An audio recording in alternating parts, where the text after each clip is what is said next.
Hello, everybody. Thank you for joining us on our channel. I am Nikki S. Salas, and this is Dino Salas. yes. We thank you for sharing this time and this space with us. If you are new to this channel, subscribe so you can get notified of new videos, and we're gonna get right into it. Yes. So today we're talking about something that we had experienced, or I was thinking of actually earlier today when I was driving. I know in the beginning of our marriage when we used to, have these little spats, you know, one of the common phrases that I used to say all the time was, "What did I do? What did I do? What did I say? What did I do wrong?" And it's like sometimes we have no clue what we did wrong. And I was kind of meditating on that. I'm like, even in that statement itself, I was letting her know that I did not know why she was upset or what I had done to like make her feel uncomfortable or not good. Whatever the reasoning was, that's not the point. The point is the awareness, the lack of awareness thereof, that I didn't have a clue. And now this is our 10th year in marriage. And in those 10 years, I've seen the difference in myself of having more vision. And when I mean vision, I mean by like seeing myself, not just seeing outside of myself, but seeing my flaws or what I could have done better or how I could have handled the situation differently in order to not provoke, anger or even lashing back or, just arguing and stuff. Yeah. You brought up awareness, right? So it is my belief, it is my knowing that when someone says, I say this, when someone says outside of themselves and to someone else that, hey, what did I do wrong? It could be a statement of, I'm really clueless as to what is going on and I want to fix this. It can also be that I don't understand what you're talking about. I'm not trying to understand what you're talking about. So why are you angry? Right. Again, it is my belief, it higher than that, deeper than that. It is my knowing that when we do this, we all have done this, right? That when we do something wrong, hopefully you're not doing it intentionally, right? That it is a state when we do lose consciousness. Because when we are conscious, we are practicing awareness, right? And in that awareness, we should be doing it in a way of practicing our life in a way that when we say things, when we do things, we have to be questioning ourselves sometimes. I'm not talking about walking on eggshells and being so careful with everything that you do, but putting that intention out there. When I say this, when I do this, am I doing it for the best, not only for myself, because if it's just about yourself, it's self-centered, right? It's selfish. But am I doing this for in the best interest of both of us? Right. So when, like you spoke of, when situations come up about someone not liking it, whether it's they get angry about it, mad, upset, disturbed, there's a whole bunch of different emotions that can come from that, right? We should be questioning ourselves if we are choosing to seek a solution. Hey, what did I do wrong? Right. And man, I'm really unaware of what I did. So that is the teachable moment for you, me, whoever, to learn or open up the door to understanding. Because sometimes it's not just that one time, right, that you get the lesson. But it is opening you up to the lesson. And not only for that person, but for yourself. Because it is also my knowing that if you are experiencing that type of situation with one person, then you are experiencing that with other people More as than well. likely. Mm-hmm. And that's where I believe a lot of the frustration comes from, because the person that's saying, "What did I do wrong?" usually is trying, most of the time, not all the time, but saying, "Why are you upset?" Almost like you got no reason to be Right. upset. Right. So what did I do that's gonna make you not angry? And you're the one with the problem, and you're the one that's feeling this way, and I got nothing to do with this. And this is what I'm saying, where we trick ourselves, where we deceive ourselves into thinking that you had nothing to do with it. And it's like, now that I'm more aware, more mature, more, been through a lot of experiences with her, she knows my tendencies, I know her tendencies, I'm more aware, I pay attention to her, I see when she's not feeling good, there's just so many things to see that I wasn't seeing before because I wasn't seeking to see. I wanted it to be unconscious. I didn't want to know. I didn't seek to understand, or, and the thing is, little did I know that in that lack of seeking, you can't mend something. You can't fix something. You can't grow from You something. can't grow. You can't heal. You can't be intimate because you're not aware and you're not conscious of these things. Now, it takes the other person also, in a loving, kind manner, which is difficult at times when you're in the heat of the moment, to express why that person is upset by you, or, maybe they're upset at something else, but they took it out on you. Sometimes people are punching bags too. So there's just so many different variables and dynamics that, we have to learn about each other when something happens, when there's a stressful moment, when, this very action takes place. But sometimes it's difficult when you're doing a whole lot of screaming and yelling, and you want to be right, and you'll never be right. And it's like, I just want to interject because you said about being right, and I hear this, I've heard this, and I read this in different books. But the only reason why I'm saying this is because I align with this. It is the saying, or similar, maybe paraphrasing here, that if you're seeking to be right, then basically you're not seeking after the right thing or understanding. Exactly. Yeah. So it should not be about, oh, well, I got to be right, so that's why we're going to talk all about this, that's why I'm going to say this. Again, it's supposed to be, when you're dealing with a partner, you're in a relationship, you should be seeking, we know you're doing this already, right? You should be seeking to the best interests of both, not just what interest was better for me. And sometimes, right, we all gonna have our own individual interests. However, when it comes to, like you said, issues and problems, it's usually more than one person, right? So you have to consider the both, right? What can be better for both of us? Let's seek to have the best outcome that both of us can align with, agree with. I want to bring up something else that you said about knowing each other's tendencies, buttons, and so forth. And I know I said this in another video, but this is what I truly believe in. None of us would never truly know anybody, right? Who Dino was 10 years ago, who Nikki was 10 years ago, totally two different people.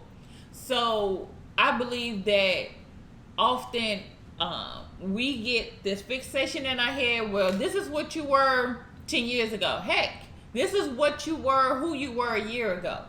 That if that does not match with that person and who they are, then it's just what we are perceiving that person should be. So if we are believing that we can grow, right, that we can get better, we can evolve, then we have to believe that for somebody else, whether we're seeing it act out or not. So I just throw out a general example. Jane Doe and Fred Doe are having an issue. I don't like to say fighting because everything should not be a fight, right? A disagreement, which is going to happen because they're two individual people. And sometimes we disagree to learn, right? Learn of each other, learn about the situation. So they're having a disagreement, and Jane brings up, well, I don't know what's the problem. This is what you like. Say they want to go to eat, I don't know, pizza, and for a long time that's all Fred wanted to eat was pizza. So then she says, well, let's go eat pizza, and he was like, no, I don't want to eat pizza today. And she said, well, what's the big deal? I don't understand. You always eat pizza, Fred. But in that moment, for whatever reason, Fred doesn't want to eat pizza.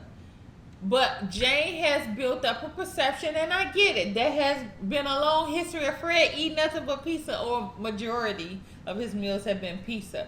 However, he is stating who he is at that moment. It could be something even going on within Fred, chemically, biologically, that he is craving something else, because that's what our bodies does, right? Sometimes, well, often. But if Jane just fixate, well, this is what I say you are, from what you have been all of this time, that limits Fred, it limits Jane, and it limits or blocks the whole relationship. Exactly, from what they could be gaining from that, because it's showing that Fred is changing. Maybe he likes to eat, I don't know. Salads all the time now. And again, if we keep that fixated, that fixation of what a person is supposed to be, then we're not allowing ourselves to learn through the different occasions we're going to have with people. So, Fred wants to eat pizza, Mm-hmm. okay? And there's a principle in this, okay? Mm-hmm. Because he feels he's not wrong. What's Mm-hmm. the big deal? Mm-hmm. I want to eat pizza like I always eat pizza. And you know that I always eat pizza, but now you want to change it up and try something else. So the big question is, how do I change someone else's way of thinking to try something new, or to try something different, or even to just humble themselves, because that to me is the key, because pride is what really keeps you. You're not going to tell me this is what I like to do, and this is what I am, and this is how I do things, and this is what you married, and you need to deal with it, and that's difficult. That's difficult for anyone in a relationship to deal with, because one person, just like they don't feel like they're wrong, and the other person doesn't feel like they're wrong either. So it's like, how do you get to the common ground? How do you get to the place where two people are happy? Mm-hmm. And this is my recommendation, okay? Or this is what I think and I feel. Sometimes, so let's just say they want to eat pizza. He wants to eat pizza and you don't. He don't want to eat pizza. He don't. Huh? He doesn't want to eat pizza no more. He been eating pizza for a long time. No. This is different. He wants to continue eating pizza, but you want to go somewhere else. Mm-hmm. But he said, I'm not going because I want to eat pizza. Then right? She should still go and That's eat. What I'm saying. You still have to learn to do what you desire in your heart, until maybe, like, you come home and be like, oh my God, I had this Greek salad, it was out of this world. And you talk about it, maybe even bring some home, maybe so he can taste it a little bit. And these are just principles or things that you can do to try to help get someone into a new space and a new way of thinking. Even when admitting when they're wrong, or admitting, man, I could have looked at this different, or man, I could have talked to you, or I could have gave you more attention, or I could have, so what I'm saying is to be the very thing that you're desiring someone else to be to you. And sometimes that's difficult for us, because that doesn't make sense, right? Why should I be kind to somebody that isn't kind to me? Like, I'm just going to give him back the same thing that he's given me. But then that's where that makes the situation worse. Right. That's where this circle keeps coming and coming, and it keeps going round and round. So somebody has to break that cycle, not just in words, but in action. Yes. Just in daily, everyday life. Like you hear a lot of times, people talk about, church people. They say, oh, they preaching this, but they acting like this, or they preaching this and they doing this, or they preaching this and they, but they're not living this. So it's and that like, could be anybody. Yeah, it's just people. an example that I'm using, something that I heard recently, and this is why I'm using that example. But there's many, many different examples of what we say, but we're not living it and we're not doing it. Right. And the key is that if you desire something in your life, you have to become it. You have to be it. You have to, like, if you want your husband or your wife to be more affectionate, then be more affectionate, but don't be affectionate expecting something, because then it's going to make you angry because you say, well, I keep being affectionate, and then they're going to feel that. You have to give it freely because you want to, and that's what you are, and you're experiencing and you're showing this person, like we said earlier, I was talking to my wife earlier about being a light, being the example, being the very thing that you desire in your own life. I'm not saying it's easy, but it can be done if you stay conscious, right? Even in an argument, if one person stays conscious, they have self-control, they're more calm, they're relaxed. I'm not even about to turn up right now, because if I do, this whole house is about to go haywire. So quite a few things I want to put into there. First is I want to touch on what you just said about, and I want to bring it back to the subject. When a couple is having an argument, disagreement, fighting, hopefully it's not getting to that point, right? But the reason why somebody, and I'm not going to even say the bigger person, though most of the time that's what we say, right? But being the conscious person. Somebody needs to be the conscious person, because when that person is practiced, as you said, really not only self-awareness, but awareness of what they're seeing of their significant other, right? They're saying that a significant other is upset, and not to saying that person is not upset either, as well, but there's like, okay, let me control this. Let me control me, like you said about example, so I can show an example to my partner. And that does bring the temperature down. Definitely in you, because you can't control nobody else, right?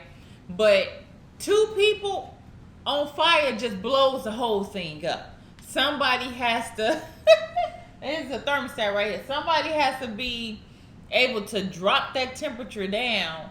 And over time, possibly, maybe not even in that moment or in that situation, that other person has come down. But hopefully, in time, if the other person is opening their self up to lessons, because everything is a lesson, right? That disagreement is a lesson. Everything is an opportunity to grow through. I don't say, I choose not to say go through, but grow through. We are having these challenges in life so we can evolve and teach us how to better manage ourselves and how to have relationships with others. The other thing I want to touch upon of what you said is when we are, interest. Thank you. When we're going to have the interest of what's best for this relationship, but we are going to have our own individual interests. So if Jane, still wants to eat pizza, and Jane and Fred has been eating pizza for a long time, and then Jane decides, hey, I'm going to go eat the Greek salad, like the example that you said earlier, she shouldn't have to make Fred, because you don't control other people, right? We don't seek to control nobody else, right? We know that's not right. We don't go and, make a big deal of it. Why you not going to eat no Greek salad? Jane, go and get your Greek salad. Maybe over time, like you said, Fred be like, you know what? That smell good, that look good. Let me get some, Jane. Just being an example. Because trying to force somebody into something is going to create resistance, frustration with them. And that's going to make the temperature within somebody rise, right? Because if you was to even check that person's blood pressure, you will see an increase in that as well. So what do we want to do? We want to bring calm to the situation. And with the more we are calm, you are calm, your partner is calm, that brings more or opens up the opportunity to have clarity. For a better arbitration there. Yes, because we have clarity of mind and we make better decisions when we are calm. Now, I'm just getting revelation here right now, okay, as she was speaking. Now, you guys let me know if I'm right or wrong, but this is what I'm hearing, okay? Because we say we can't control people, but I'm just now hearing that when a person is unconscious, you can control them in a good way or in a bad way. And I'll tell you what I mean by this. By you controlling yourself, you will control someone else's attitude and behavior towards you when you keep yourself calm and you keep yourself in order and in authority and in power and in, people won't react to you the same way. How would you say? They act to you according to the way you're acting. And it's just like how she pointed at that thermostat. That thermostat cannot control itself. But I have to go and touch that thermostat and control it myself. Now, I'm talking about unconscious people, and I know I'm about to get a little bit off topic a little bit, but just like how they say through marketing and sales and manipulation and TV ads, it's going into our subconscious. So if you are not aware, you will subconsciously do things without even really being in control of yourself.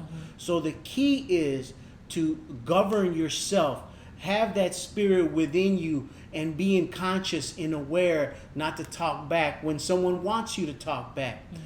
So we're gonna do a little quick reenactment, okay? Okay, so you're gonna be angry at me, babe, and you're gonna yell at me and you're gonna say something to me, okay? So go ahead, do that now. Yeah. And tell me I'm doing something wrong. You doing something wrong. Okay, babe. I don't feel that I'm doing something wrong, but if you think I'm doing something wrong, I'm sorry, okay? And I don't mean to hurt you. I don't mean to make you feel that way. That's not my intention. I did it unintentionally. So now what is the other person gonna say? So really, you might hopefully not have... say. Right, hopefully, because nothing is 100%, but everything takes time and it's a process. But when you learn to control yourself and control how you love someone else, you will indirectly control the whole situation. Not just the person, but the whole, like I said, situation that's happening in that moment. By you humbling yourself and calming yourself down, that's where you actually have dominion over yourself and even people around you of the way they act and the way they treat you. Well, when I say control, I see that as seeking to dominate. Seeking to get a response that you are looking for. And now, does that happen? Right? Does that happen in life with different situations? Yes. Where it can be even a company or a person that is, or people that are seeking to dominate. That's not what I'm talking about. Because to have consciousness, a conscious person being conscious in that moment does not seek to take the wheel away, I should say, of another person. Can we influence? We're always influenced. You're an influencer, I'm an influencer, and he's an influencer. We're all influencing. But it's still up to that person. Yes, it is. To make the decision and say, because just like even an example that you just gave or we did, I could still choose to be like, nope. I still want to be mad and I still want to yell because I don't really want to yell because that's going to raise my blood pressure, raise his blood pressure. We ain't trying to do that. And we ain't trying to raise your blood pressure too. Because even watching that, other people holler, yell, that raises other people's pressure. And we want to bring calm to you all. But are we influencing? Yes, we're always influencing. But like you said, in that moment, you practice consciousness. How? By bringing your temperature down so you could have clarity, so you can make a better decision. And not say things that, Right, and make a better decision. And in that decision is, I'm choosing the best for both of us. yes. Because when we unconscious, we just think about ourselves. Mm-hmm. And that's usually when you just keep yelling and because I want to be right. I want to be right. Mm-hmm. It should never be a fight or seeking to be right. It's yes, we should seek to be understood, and we should seek for what is right for everyone that's involved. And when you're keeping it, like I say all the time, like a memo, you writing it on a memo, you're posting it on the front of your head. It's like, okay, both of us. This is not just me, because if a person is single, then yeah, it's all about you. But if you're seeking to be in a relationship, even while you're single, you have to start practicing that. Not just when you in a couple or relationship with somebody, you got to start practicing that beforehand. That's just a little tidbit. So it won't be a shock to the system like, oh my God, it's not just about me. No, it's about you and that person, because someone else is included. Yeah. So even when I hear that scripture where there's two or more, God is in the midst. So really, to me, In agreement. Two or more in agreement. What that really means is like two people conscious, God conscious. Yes. God is here. So we can't even be in that other realm because we're both aware of what we're doing to each other right now. So the spirit calms it all down, and you work it out and you figure it out, and there's not selfishness in it, but there's having the best for her, like she said, and the best for me, and then it works out best for the whole. That's the whole goal of the nature of all of this stuff. So I had brought this up because I was talking to a gentleman, and he was telling me some things that he was having trouble in his relationship and stuff.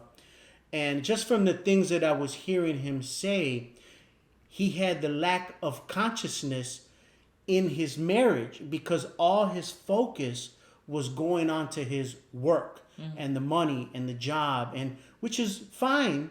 But when you see, and this is what I mean, where I did not see before, and I know that he's not seeing right now why the marriage is suffering. And I gave him some advice for him to put his attention back where it was suffering. So he needs to bring awareness and consciousness back if he desires the marriage to be saved or the relationship to be saved. You have to put consciousness on it. Otherwise, it just dissipates.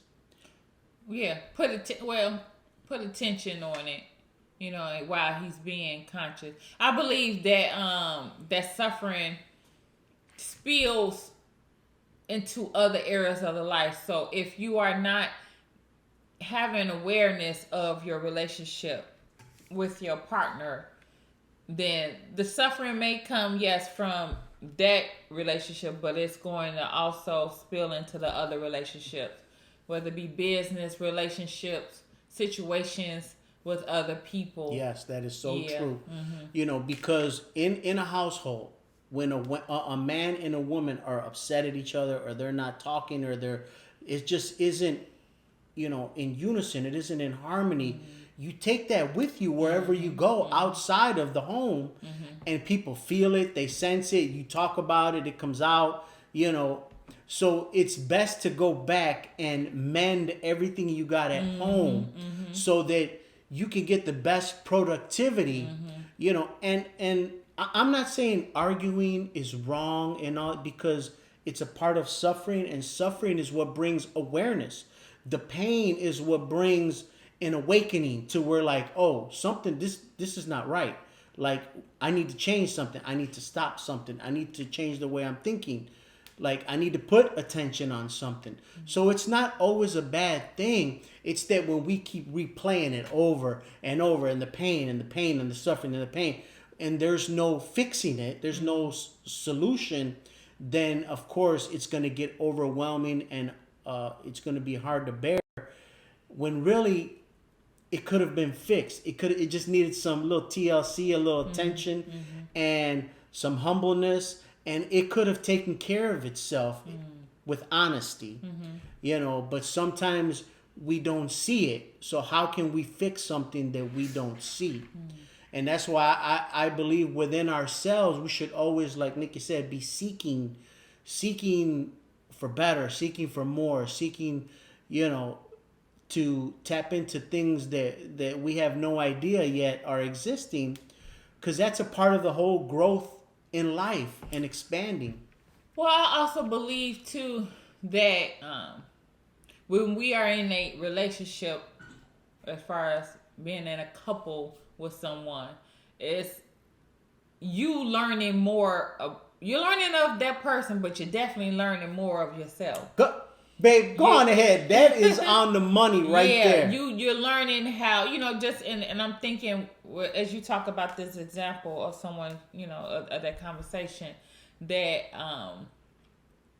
it's not that, Jane Doe and John Doe, they having a disagreement, because when it gets into arguing, into fighting, that's because it could be one that the initial situation has not been dealt with, and it's just piled up within them, or they don't know how to effectively communicate. It could be one person or both. Those just two reasons. When we choose, first of all, when we choose to be in a relationship with someone, you are choosing. I am choosing. You have chose, right? So in that choosing, and inside to me of what's going is, I'm choosing to learn of you while I'm learning about myself. Exactly. So how I deal with you, how I talk to you, how I react or act, because that's the difference between acting and reacting, right? That is not only about you, but it's more so what I'm learning of myself. So when we go through these situations, these issues, and I say issues because it's an issue in the beginning, it becomes a problem towards the end, or when you're not dealing with something, when you are running away. And when I talk of running away, or how about this word, or avoiding or ignoring, the situation don't go away. The issue don't go away. It becomes a problem then. So this is one, just a little tidbit. Often people ignore conversations or interactions with their mate, their spouse, their partner, friends. Right. Because they want to avoid it, because is what's really they're saying inside is that I don't want to learn something, not only of you, but I don't want to learn something about myself. Because if I come to you and I say, hey, Jane Doe and John Doe, or Jane has an issue with John, and she said, hey John, I want to talk to you, about this that you did, or how I feel. John said, oh, I gotta go do this or whatever. That's avoidance. That's him ignoring. And it's not only about him not wanting to face and talk with Jane, but it's also he don't want to face himself. Right. So that's why I say that when we choose to be in a relationship with somebody, deep down the spirit is asking and requesting for some lessons to be learned.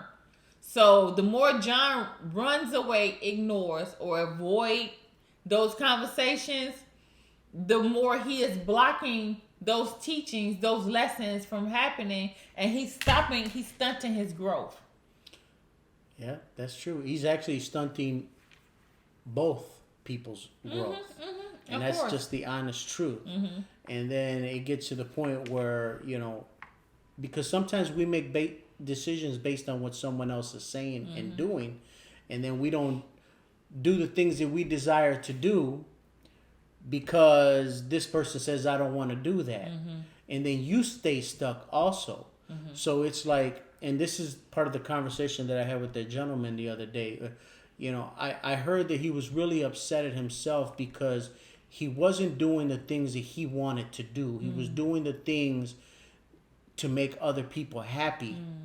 And he was really upset at himself because he had been living his life like that. And I know he was in the process of changing, and he was realizing and seeing and feeling. And I just confirmed some things to him that he was going through. And, awareness is one of the biggest keys to life, to be able to see. Because when you can't see, you can't